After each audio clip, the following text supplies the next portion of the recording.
कोणी एकी भुलली नारी विकिता गोरस घ्या म्हणे हरी देखिला डोळा बैसला म्हणे तोची वदनी उच्चारी आपुलियाचा विसर भोळा गोविंद कडा कवतुके देखिला डोळा बैसला म्हणे तोची वदनी उच्चारी तुका म्हणे हासे जन नाही कान ते ठाई देखिला डोळा बैसला म्हणे तोची वदनी उच्चारी पांडुरंगा करू प्रथम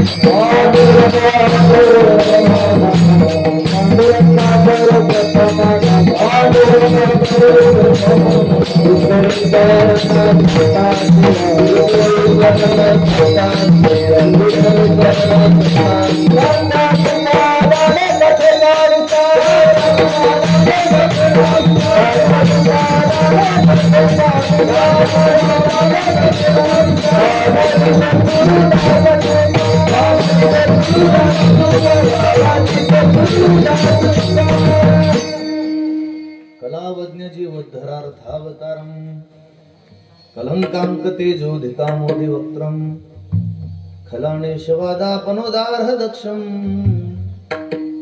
समाधिस्थ मूर्तिं भजे ज्ञान ओम नमो ज्ञानेश्वरा ओम नमो ज्ञानेश्वरा ओम नमो ज्ञानेश्वरा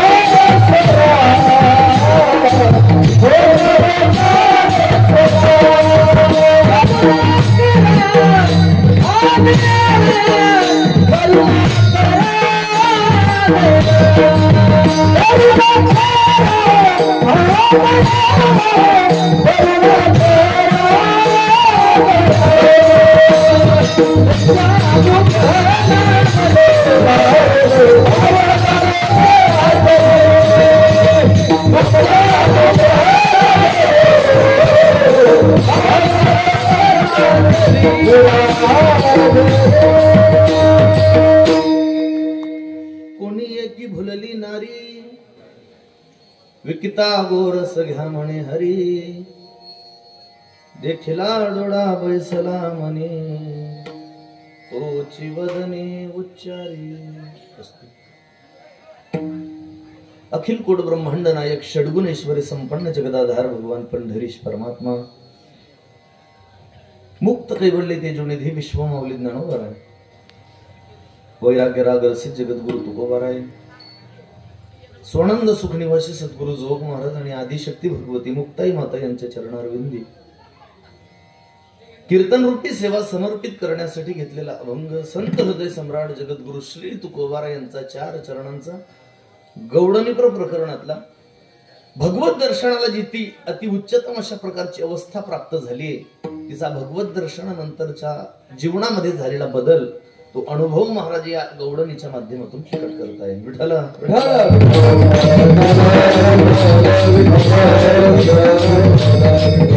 अभंगावर काही सगळं वाकडं बोलण्यापूर्वी थोडा परिहार द्यायचा तो असा की थोड्या मोठ्यांच्या पदस्पर्शाने पुनीत पावन आणि पुण्यवान झालेल्या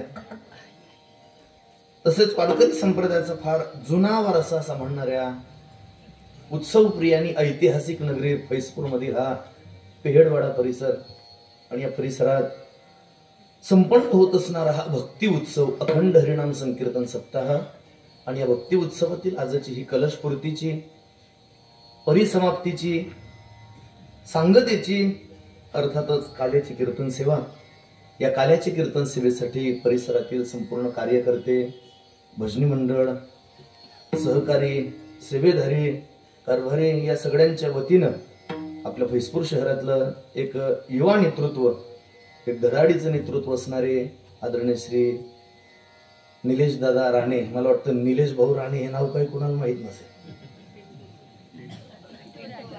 आपल्या हक्काचा माणूस म्हणजे पिंटू भाऊ राणे आणि त्यांच्या संपर्कातून तुमच्या दर्शनाचा योग विठ्ठल आणि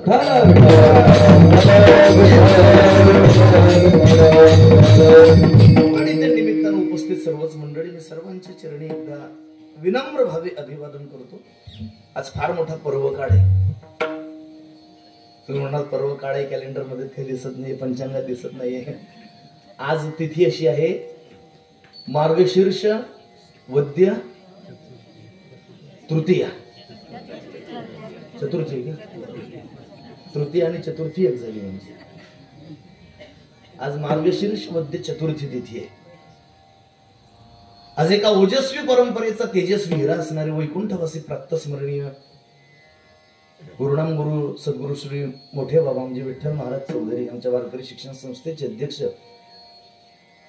वारकरी शिक्षण संस्थेच्या इतिहासामध्ये प्रदीर्घ काळ ज्यांनी अध्यक्षपदाची धुरा सांभाळली, त्यांची इतकी अध्यक्षपदाची धुरा संस्थेची इतिहासातल्या कुठल्याच महात्म्याने सांभाळली नाही. जवळजवळ 33 वर्षांचा कालखंड सर. सुरुवातीला मामांच्या कालखंडात ज्या वेळेला मामासाहेब दांडेकर अध्यक्ष होते, त्यावेळेला मामांच्या कालखंडामध्ये श्री गुरु बाबा चिटणीस या पदाची धुरा सांभाळायची. आणि तदनंतर मामांच्या पश्चात तशीच समर्थपणे ती धुरा वैकुंठवासी प्राप्तस्मरण श्री गुरु मोठे बाबांनी सांभाळली. आज बाबांची पुण्यतिथी आहे. पुण्यतिथी बाबांनी देह ठेवायच्या अगोदर ही तिथी पंचांगामध्ये होतीच. मार्गशीर्ष वद्य तृतीया चतुर्थी आज एक झाली. ही तिथी श्री गुरु मोठे बाबांनी देह ठेवायच्या अगोदर सुद्धा पंचांगामध्ये होतीच. पण तिथी केवळ तिथी होती, ती पुण्यतिथी नव्हती. श्री गुरु मोठे बाबांनी या तिथीचा अंगीकार केला, या तिथीचा स्वीकार केला. आणि बाबांनी या तिथीचा स्वीकार केल्यामुळे या तिथीला त्यांनी पुण्यवान बनवलं. त्याचं कारण जर काय असेल तर त्यांनी आयुष्यभर वाढता हा पुण्य धर्म केला. संसाराच्या नावे घालून या शून्य वाढत हा पुण्य धर्म केला. आयुष्यभर ज्यांनी पुण्य धर्म वाढता केला.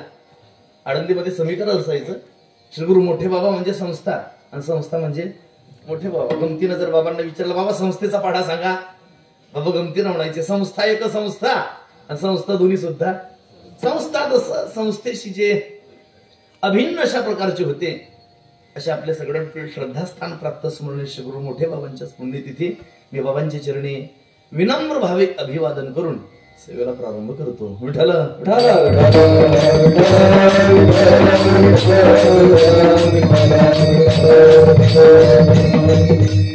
तुकोबारांचा अभंग आपण गवडणी प्रकरण आपल्या सेवेत विचारात घेतलाय. काल्याची सेवा आहे. आपल्या वारकरी संप्रदायामध्ये काल्याची कीर्तनाला अनन्य साधारण असं महत्व आहे. काला हा परिपूर्णतेचा द्योतक आहे. काला हा समाप्तीचा निदर्शक आहे. काला झाला म्हणजे समाप्ती झाली हे वेगळं जाहीर करण्याची गरजच शिल्लक राहत नाही. व्यवहारात लोक माऊली उघड उघड म्हणतात काला झाला म्हणजे आला, आणि काला झाल्यावर पुन्हा बुवा जर पेहडवाड्यात आला मग का आला आला आला असं काल्याला अनन्य साधारण महत्व संप्रदायात आहे. थोडी माफी मागून बोलू. काही जण म्हणतात काल्याचं कीर्तन हे पगाराचं कीर्तन असतं. नाही, पगार वेगळा असतो आणि प्रसाद वेगळा असतो. काल्याचं कीर्तन पगाराचं नाही, प्रसादाचं कीर्तन असतं. काम केल्यानंतर जो मिळतो त्याला पगार म्हणतात आणि सेवा केल्यानंतर जो मिळतो त्याला प्रसाद म्हणतात. प्रसाद आपण सगळ्यांनी इथं जी काही कुठल्या अशा पद्धतीनं होईना, आपण सगळ्यांनी या ठिकाणी 7 दिवस जी सेवा केली ना, त्या सेवेच्या मोबदल्यात काल मागण्याचा अधिकार. काल मागितलं असेल, काल मागावं लागतं. मागितलं की मग आज परमात्मा भानुदास गीतिगात पगार देतो. रिटायरमेंट नंतर पाचपांडे पगार देतो. पंढरीनाथ असं नाही, प्रसाद देतो पंढरीनाथ. भगवान परमात्मा प्रसाद स्वहस्ताने प्रसाद वाटण्याचं काम करतो. काल्याचे कीर्तन प्रसादाचं कीर्तन आहे. आज इथली प्रत्येक वस्तू प्रसाद आहे. वस्तू ना वस्तू. इथले पोहे पोहे नाही आज प्रसाद. इथले मुरमुरे लाया प्रसाद. इथली दही, इथली साखर. आज इथली भाजी वांग्याची प्रसाद. वांगे का गंगाफळ रात्रीच 12 वाजेपासून कार्यक्रम चालला येता येताच. आज इथली भाजी नाही, तो प्रसाद आहे. अजून सांगू पुढे. ही हंडी तुम्ही बांधली मटकी, ही पितळाची का तांब्याची आहे? मातीची का? बरोबर. आपण साधारण हिला 12:30-1च्या दरम्यान फोडणार आहोत.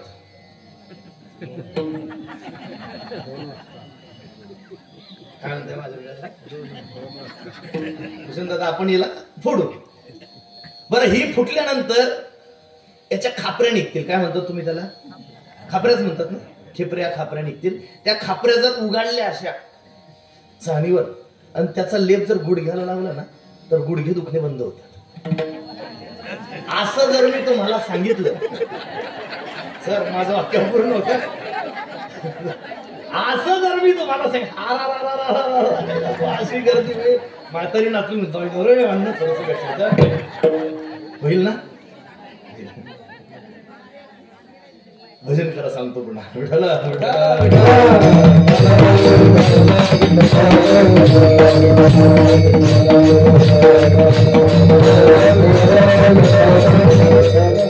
संत खुशाल महाराज देवस्थानचे गादीपती आदरणीय श्री प्रवीणदासजी महाराजांचं आगमन झालं. महाराजांचे चरणी अभिवादन.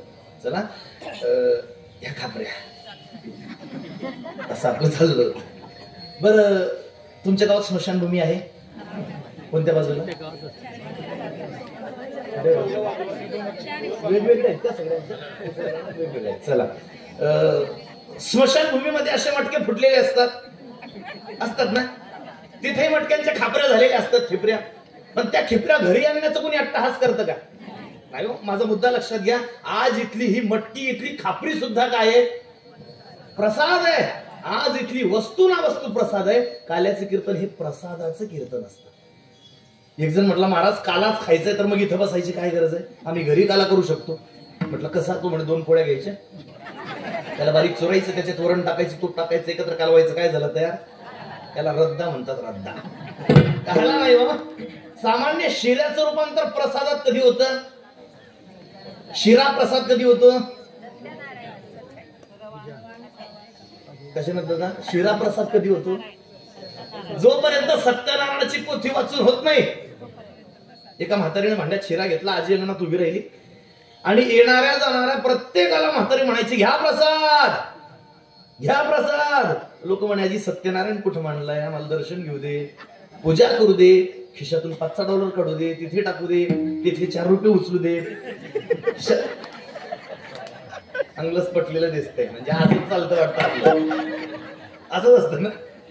अहो आजी हे सगळं करून घेऊ द्या, मग आम्ही प्रसाद घेऊ. आजी म्हटली, अरे सत्यनारायण नाही. लोक म्हटले, जर सत्यनारायण नसेल तर याला नुसता शिरा म्हण, शिरा प्रसाद म्हणू नको. कारण शिरा प्रसाद होण्याकरता आधी, जोपर्यंत सत्यनारायणाची पोथी वाचून होत नाही तोपर्यंत शिऱ्याचं रूपांतर प्रसादात होत नाही. तसं दही आणि लाही याला प्रसादत्व प्राप्त करून घेण्याकरता तुकोबरा येतात. आधी हेची अनुवाद सदा सर्व काळ करोनी गोपाळ काला शिव. महाराज म्हणतात, आम्ही गोपाळ काला शिव काल्याच्या प्रसादाचं सेवन करू, पण त्याच्या आधी काय? याची अनुवाद सदा सर्व काळ. आधी भगवान परमात्म्याच्या लीलांचा अनुवाद करू आणि मग काल्याचं रूपांतर त्याच्यामध्ये होणार आहे. आणि म्हणून त्या परमात्म्याची लीला श्रवण करण्याकरता आपल्या संप्रदायामध्ये 3 सदरातली अभंग घेण्याची पद्धत आहे. बाळक्रीडेतले भंग घेता येतात, महाराजांच्या गाथ्यात स्वतंत्र कालाचं प्रकरण आहे त्याचे भंग घेता येतात, आणि गौडनित्र प्रकरणातला भंग घेता येतात. आजचा जो भंग आहे तो बाळक्रीडेतला नाहीये. आजचा भंग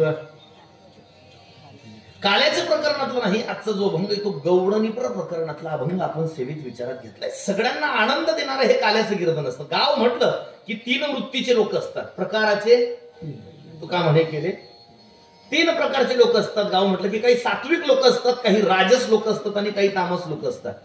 काल्याच्या दिवशी सात्विक लोकांना आनंद होतो, काल्याच्या दिवशी रजोगुणी लोकांना आनंद होतो, आणि काल्याच्या दिवशी तमोगुणी वृत्तीच्या लोकांना सुद्धा आनंदच होतो.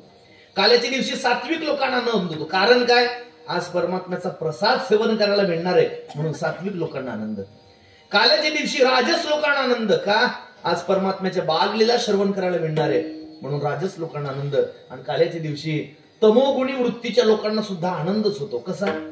ते म्हणतात 8 दिवसापासून पेडवाड्यात जी कटकट चालू होती ती आज बंद होणार आहे म्हणून त्यांना सुद्धा आनंद. जसं सगळ्यांना आनंद देणारं हे काल्याचं कीर्तन आहे, प्रसादाचं कीर्तन आहे. आणि त्याकरता आपण महाराजांचा हा अभंग गौडनिप्र प्रकरणातला सभेत विचारात घेतलाय. खरं म्हणजे कीर्तनाची वेळ 9 ते 11च होती, पण मला जरा यायलाच उशीर झाला म्हणून मी सुरुवातीला तुमची माफी मागतो. कोण म्हटलं? मी नाही माफी मागत तुमची, तुम्ही माफी मागा माझी. त्याचं कारणही सांगतो मी तुम्हाला. तुम्ही किती वेळ वाट पाहिली? अर्धा तास. मी 9:30ला आलो, 9ला यायला पाहिजे होतं. तुम्ही फक्त अर्धा तास वाट पाहताय, 30 मिनिट. मी जवळजवळ 1.5 महिन्यापासून वाट पाहतो. ज्या वेळेला कार्यक्रमाच्या आमंत्रणासंदर्भात आमचं बोलणं झालं, या गोष्टीला 1.5 महिना झाला सर, 1.5 महिना. आणि मी 1.5 महिन्यापासून सारखी वाट पाहतोय. फैसपूरला कालाय, फैसपूरला कालाय, फैसपूरला कालाय. वाट तुम्ही जास्त पाहिली का मी? कोणी? मी. माफी तुम्ही मागणार का? मी. हे करा तुम्ही मागू नका आणि मी मागत नाही. फिट्टम फाट. थोडा रात्रीचा प्रवासच लांब होता, त्यामुळे यायला उशीर झाली. तर आपण कुठली तरी एक वेळ सांभाळण्याचा प्रयत्न करू. म्हणजे सुरुवातीची सांभाळता आली नाही, आपण शेवटाची वेळ सांभाळण्याचा प्रयत्न करू. 11 वाजेपर्यंत थांबूया. विठाला विठाला विठाला.